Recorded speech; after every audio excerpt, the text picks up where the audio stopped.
दोस्तों सारी खबर पाने के लिए चैनल को सब्सक्राइब करें और उसके बाद ऑल नोटिफिकेशन पर क्लिक ज़रूर करें।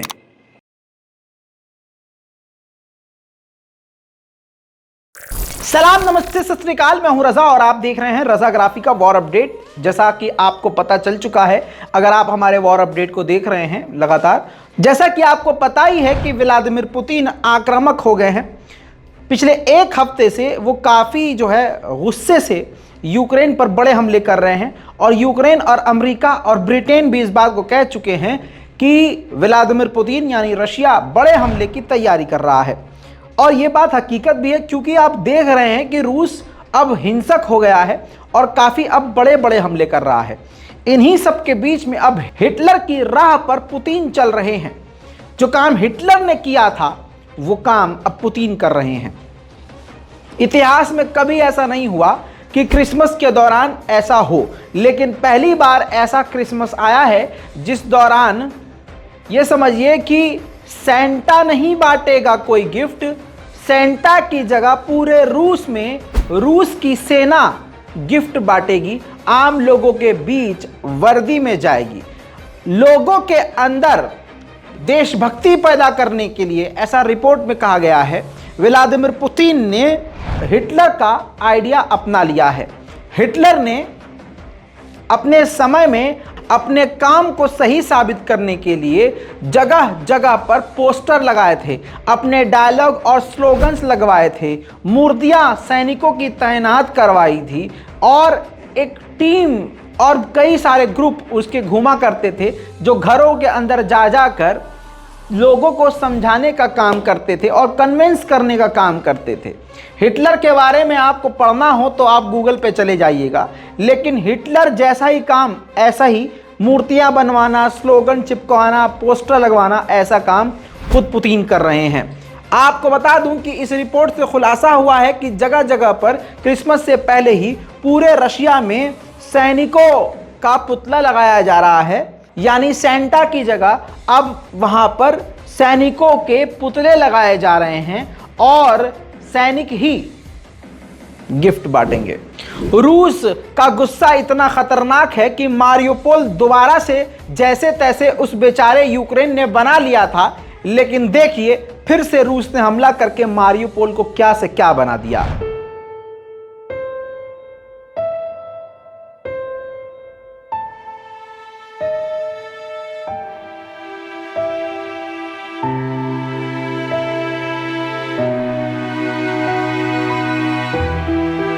उधर रूस के डिफेंस मिनिस्टर भी आक्रामक रूप में आए हैं और उन्होंने बड़ा बयान दिया। उन्होंने कहा कि हमारे जो 11 लाख की सेना है उसको हम 30% आने वाले समय में और बढ़ा देंगे। उधर यूक्रेन ने कहा है कि जो खतरनाक सेंसिटिव हमले वाले इलाके थे, जहां पर कभी भी रूस हमला कभी भी कर सकता है, वहां से हमने लगभग 87,000 यूक्रेनी नागरिकों को सुरक्षित निकाल लिया है।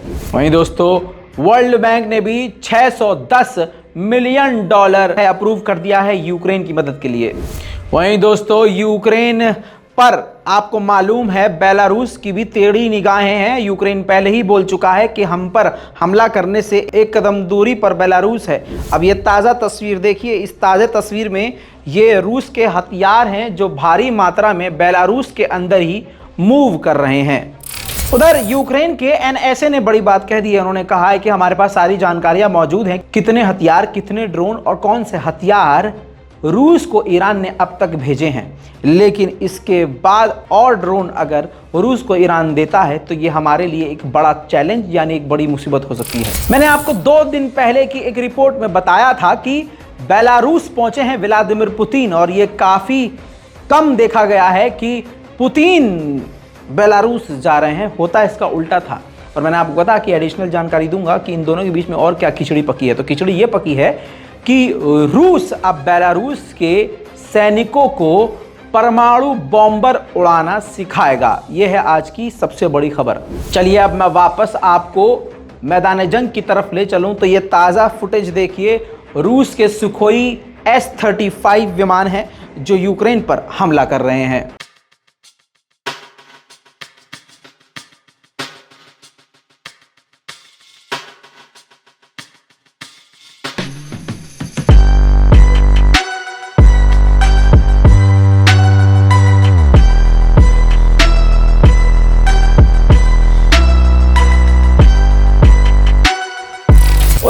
यूक्रेन के ऑफिशियल ने फिर से चेतावनी दी है कि अभी भी रशिया के पास इतने तो मिसाइल हैं कि 4 से 5 वो बड़े और घातक हमले कर सकता है। दोस्तों, एक और बड़ी खबर, इस वक्त यूक्रेन के प्रेसिडेंट ज़ेलेंस्की अमेरिका में मौजूद हैं। कई अहम मुद्दों पर उन्होंने बात करी है। पैट्रियट डिफेंस सिस्टम अमेरिका दे सकता है, ऐसी बात की जा रही है और अमेरिका ने इसको कह भी दिया है। अब देखना यह है कि अब कौन सी खिचड़ी पकती है और अमेरिका कौन कौन सी मदद यूक्रेन की करता है। उधर क्रेमलिन भड़क गया है। क्रेमलिन ने कह दिया है कि पीस टॉक का अब कोई मतलब ही नहीं बनता, क्योंकि ज़ेलेंस्की गया ही है सिर्फ हथियार हथियार और सिर्फ हथियार के लिए।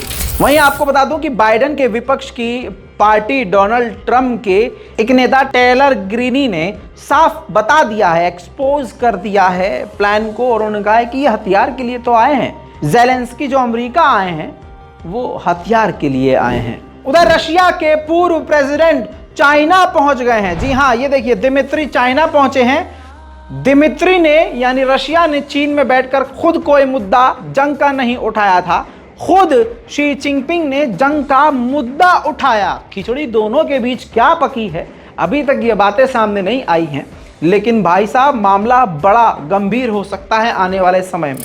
उधर क्रोएशिया ने यूक्रेन को झटका देते हुए कहा है कि यूक्रेन हमारा एलाई नहीं है, इसी वजह से ना हम उसको हथियार दे रहे हैं, ना उसके सैनिकों को ट्रेनिंग। उधर सर्बिया के खिलाफ कोसोवो तुर्की का बैरक्टर TB2 ड्रोन खरीदने वाला है। इस वॉर अपडेट में अभी तक के लिए इतना ही। जल्द लौटूंगा और भी बड़ी जानकारियों के साथ, देर रात आपके सामने आऊंगा। तब तक इस रिपोर्ट को शेयर कीजिए, दुआओं में याद रखिए। जय हिंद।